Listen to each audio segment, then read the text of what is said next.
السلام علیکم جی، میں بہزاد جاذب۔ مجھے آج کی بات شروع کرنے سے پہلے ایک شعر سنانا ہے ان کا راحت اندوری کا۔ فرماتے ہیں لگے گی آگ تو آئیں گے گھر، کئی زد میں کہ اس گلی میں ہمارا مکان تھوڑی ہے۔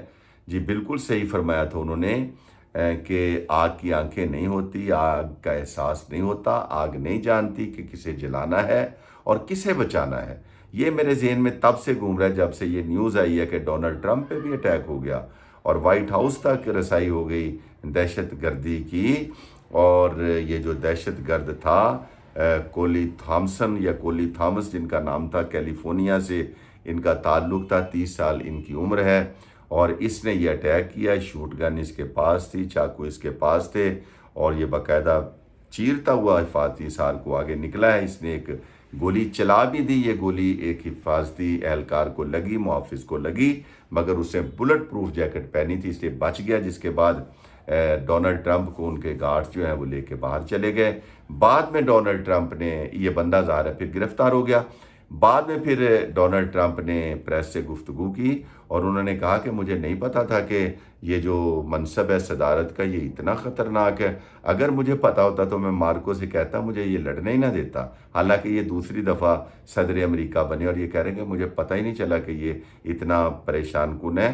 صرف فرق یہ ہے کہ اب آگ اپنے گھر کو لگی ہے، اب آگ نے تھوڑا سا رخ کیا ہے ادھر کا۔ ایران کا اس کے اندر کوئی ہاتھ ہے یہ پوچھا گیا تو انہوں نے کہا نہیں یہ ایک انفرادی سطح پہ اٹیک ہوا ہے، کیونکہ وہ ظاہر ہے ہاتھ کسی کا ہو یا نہ ہو وہ تو یہ نہیں نہ مانے گا کہ فلاں بندے کی یا فلاں ملک کی اتنی رسائی ہو گئی کہ وہ وائٹ ہاؤس تک آ گیا، ڈونلڈ ٹرمپ تک آ گیا۔ تو خیر یہ جو ان کا جملہ، میں جس کے ذیل میں دو جملے عرض کروں گا اور آپ سے اجازت۔ انہوں نے فرمایا میری بیوی میلانیا ٹرمپ جو ہے نا وہ تو جب سے اٹیک ہوا نا سکتے کے عالم میں ہے۔ ٹرمپ صاحب ایک گولی چلی ہوگی، 2 گولیاں چلی ہوں گی، اور آپ کی زوجہ جو ہیں وہ سکتے کے عالم میں چلی گئیں۔ کبھی سوچ او بھیڑیا نما انسان کہ غزہ کی وہ مائیں، غزہ کی وہ بچیاں، غزہ کے وہ بچے، غزہ کے نوجوان، غزہ کے بوڑھے، کہ جن کو تو نے پورے غزہ کے اندر ایک قبرستان بنا کے رکھ دیا، یعنی دنیا کا سب سے بڑا قبرستان کہہ لیں کہ غزہ جو ہے وہ بن چکا ہے۔ تب آپ سکتے میں نہیں آئے، تب آپ کی بیوی سکتے میں نہیں آئی، یا وہ کتنے سکتے میں جاتے ہوں گے جن کی آنکھ ہی گولی کی آواز سے کھلا کرتی ہے، اور گولی کی آواز سن کے وہ سو جاتے ہیں، جن کے لیے گولی کا اب کوئی شاید وہ مقصد ہی نہیں رہا کہ یہ کیا کرتی اور کیا نہیں کرتی۔ تیری کبھی زوجہ سکتے میں نہیں گئی جب فلسطینیوں پہ ظلم ہوتا ہے، لبنانیوں پہ ظلم ہوتا ہے، افغانیوں پہ ظلم ہوتا ہے، شام کے لوگوں پہ ظلم ہوتا ہے، عراق کے لوگوں پہ ظلم ہوتا ہے، ایران کے لوگوں پہ ظلم ہوتا ہے؟ جب تو نے پورے کے پورے وینزویلا کے صدر کو اس کی زوجہ سمیت تو نے اغوا کر لیا اور گرفتار کر لیا، تب سکتے میں نہیں آئی تیری زوجہ یا تیری بیوی، یا تو خود سکتے میں نہیں آیا؟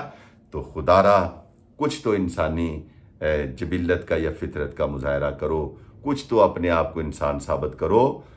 کم از کم ان لوگوں کا بھی سوچو کہ ان کا کیا حال ہوتا ہوگا جو دن رات بموں کے دھماکوں کی آوازیں سنتی ہیں، اور وہ ظالم اسرائیل کہ جو 10 منٹ کے اندر لبنان میں اتنی بمباری کرتا ہے کہ ہزاروں لوگوں کو شہید کر دیتا ہے۔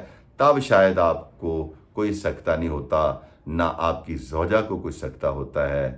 آخر ایک دن تو ایسا آئے گا نا کہ جب وہ خالق کائنات ہوگا، اس کی عدالت ہوگی، اور وہاں پہ جواب دینا ہوگا۔